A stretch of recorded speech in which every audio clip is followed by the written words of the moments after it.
어서 오십시오. 오늘도 LA 엉클을 방문해 주심에 감사드립니다. 하루에 5명 이상의 구독자 증가와 50명 이상의 방문자가 있으면 행복하다는 생각입니다. 트럼프 위기, 다카 드리머의 신분 유지 확실시되고 있다. 주요 추방 타겟 대상은? 제 경우는 다른 이민자보다도 다카 드리머들에 대한 관심이 깊었습니다. 왜냐하면 그들은 미국 국민의 세금으로 대학이나 대학원까지의 학력을 갖춘 고학력의 이민자들입니다. 그런데 불법 체류자이기 때문에 이들을 무조건 추방해야 한다는 정책은 미국에 결코 득이 되지 않을 것이라는 생각이지요. 하지만 트럼프 2기 행정부가 불법 이민자들에 대한 강력한 정책을 펼친다고 공언했으니 가장 먼저 그 공약을 시행하는 것이 중요하다는 생각은 가지고 있습니다. 그리고 범법행위가 있는 불법 체류자부터 색출하여 추방 정책의 최우선으로 하는 것이 치안 안정에도 다소 도움이 될 것이라는 생각이죠. 불법 체류자들을 범법자 취급을 하는 것이 아니라 그들의 신분을 악용한 범죄가 줄어들 것이라는 의미입니다. 이런 생각을 SNS를 통하여 여러 차례 표현하였는데 트럼프 2기 행정부에서 불법 체류자들에 대한 추방 정책 방향이 어느 정도는 구체화되어 가는 듯합니다. 전 정부까지 이미 발급된 외국인 워크퍼밋이 330만 명이라고 합니다. 트럼프 2기 행정부에서 이러한 워크퍼밋을 일제히 정비한다는 발표가 있었습니다. 이 발표로 인하여 어떤 분야가 살아남고 또는 종료될지에 대해서 많은 관심을 집중시키고 있습니다. 트럼프 차기 대통령이 구제를 약속한 다카 드리머의 워크퍼밋 54만 명은 새로운 입법으로 구제해 줄 것으로 확실해지고 있습니다. 트럼프 공화당에서는 이미 국경 봉쇄와 추방 작전에 필요한 대규모 예산을 확보하는 대신 민주당이 제기했었던 드리머 구제 조치를 수용할 것으로 보입니다. 따라서 그때까지는 다카 워크퍼밋 카드를 없애지는 않을 것으로 예상되고 있습니다. 연방 상하원에서 지난해에도 추진됐던 드리머 구제 조치가 있었습니다. 다카 이용자 54만 명과 유자격자 116만 명 등 200만 명 정도에게 신청 자격을 주고 심사와 신원조회를 거쳐 조건부 영주권을 발급한 후에 8년 내지 10년을 기다려야 정식 영주권으로 바꿔주도록 한 바 있었는데 이것보다는 좀 더 진보적인 정책이 나오기를 바라봅니다.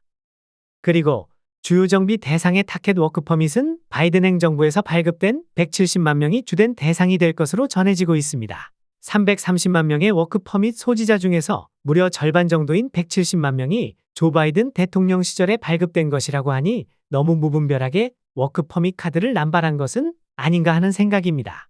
트럼프의 워크퍼밋 정비가 본격적으로 진행되면 워크퍼밋 카드를 갖고 있는 외국인 근로자 330만 명은 물론 이들을 고용하고 있는 미국 내 사업주들이 직장과 노동력을 상실할까봐 매우 초조해하고 있는 상태로 전해지고 있습니다.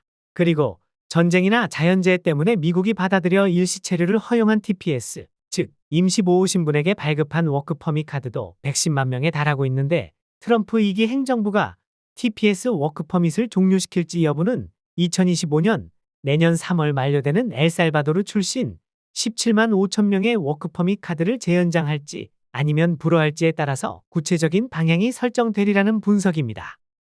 TPS 워크퍼밋 카드를 보유하고 있는 난민들 가운데 엘살바도르 출신들은 2001년부터 20년 이상 거주해온 장기 체류자들인 반면 바이든 시절 미국에 온 우크라이나인 17만 명, 아프간인 8만 명, 베네수엘라 27만 등이 있어서 꽤 여러 나라 사람들이 임시보호신분으로 워크퍼밋을 받은 상태입니다. 세 번째로는 트럼프 2기에선 바이든 정책을 거의 모두 뒤집는다는 방침을 숨기지 않고 있어 바이든 시절 발급한 전체의 절반에 해당하는 170만 명이 가장 위험해질 것이라고 합니다. 트럼프 2기 행정부에서는 바이든 시절의 패롤 정책으로 대거 받아들인 외국인들을 주 정비 대상으로 할 것이 확실시되는데 우크라이나인들에 대해선 전쟁 종료 후 귀국을 종용하고 체류 연장을 불허하는 조치를 취해 나갈 것이라고 전해지고 있습니다.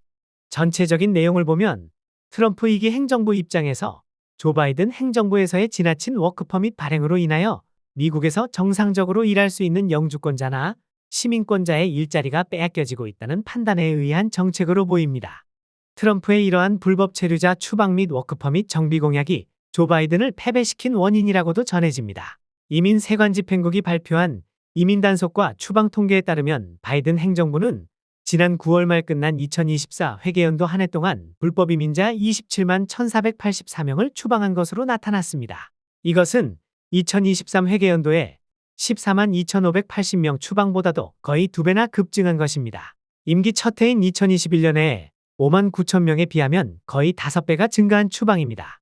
이에 더하여 국경 통제에 실패하는 바람에 2년 연속 200만 명 이상 불법 이민 행렬이 미국에 몰려오도록 만들었으며 상당수를 미국 안에서 석방하는 대실수를 범했다고 평가받고 있습니다.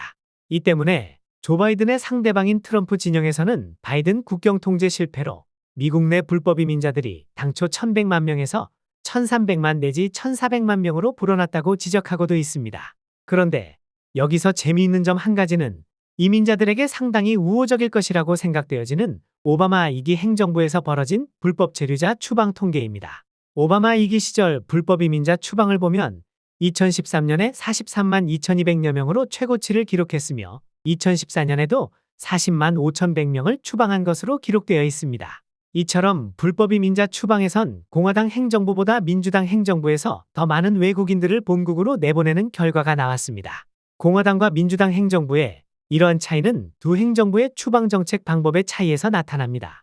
민주당 행정부는 불법 입국자들이 국경을 넘자마자 체포하여 추방하는 것이고 공화당 행정부는 미국 내에서 살고 있는 불법 이민자들을 추적 체포해 추방하는 방법의 차이 때문이라고 합니다. 트럼프 2기 행정부의 불법 체류자 추방 정책 방향을 들여다보면 미국에 체류 중인 불법 체류자를 추방하는 것은 물론이고 이번에는 입국, 즉 국경에서부터 불법 이민자가 될 만한 요소들을 차단하겠다는 의지가 담겨 있는 듯합니다.